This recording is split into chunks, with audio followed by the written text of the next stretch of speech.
C'est le bonus de l'émission et la suite de l'interview, toujours en compagnie de Pascal Coston pour la question cash.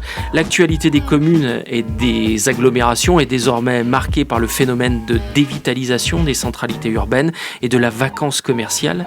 Alors justement, Pascal Coston, vous, votre cœur d'activité, quel est votre point de vue sur cette tendance ? Alors c'est malheureusement une tendance réelle. On le constate tous les jours, les petits commerces ont de plus en plus de mal à se maintenir en centre-ville parce qu'il y a des grandes surfaces qui se montent à l'extérieur et que finalement la vie moderne faisant que les gens travaillent en dehors des villes et passent devant ces grandes surfaces, ils s'y arrêtent. C'est très dur pour des indépendants de se monter. Oui. Alors on parle des centres-villes, mais il y a aussi les centres-villages et là c'est encore plus dramatique parce que c'est pas seulement les courses, c'est carrément le côté humain qui disparaît dans ces petits villages. Oui, c'est un impact social. Un impact social énorme. Avant, les gens se retrouvaient à l'épicerie, acheter le pain, le journal. Maintenant, ça n'existe plus. Est-ce que cette tendance fait que pour les porteurs de projets que vous accompagnez, justement, le fait de monter le dossier, ou en tout cas financièrement, d'avoir ce type de projet est beaucoup plus difficile ? Les porteurs de projets sur des petites structures à l'intérieur des communes ne sont pas les mêmes que ceux qui montent des grands business. Aujourd'hui, on a dans les petites communes des gens qui viennent s'y installer. C'est une tendance nouvelle, mais j'espère qu'elle va durer, qui sont en fait des gens qui cherchent la qualité de vie. Ils ne cherchent pas forcément à faire fortune dans leur commerce. Ils cherchent la qualité de vie, ils veulent vivre à la campagne, ils veulent vivre avec du social. Ils arrivent avec en principe des produits qui vont être des produits locaux. On ne va pas aller chercher des produits fabriqués en Chine pour vendre dans le village, on va chercher autour.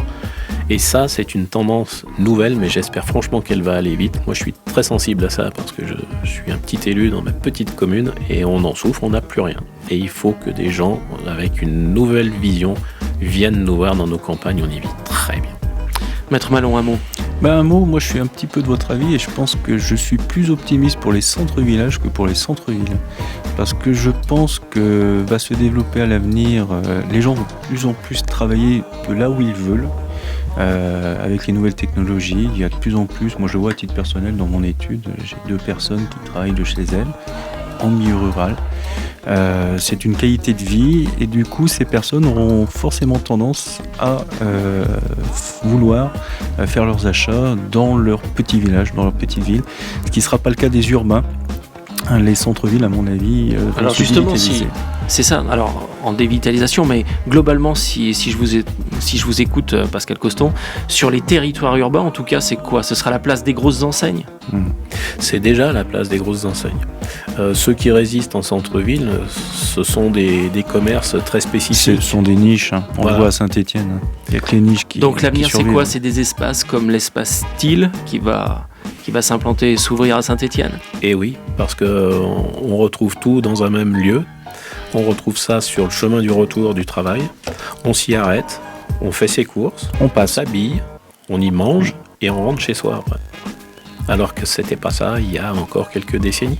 Mais donc ça, c'est un modèle pour les années à venir, encore ?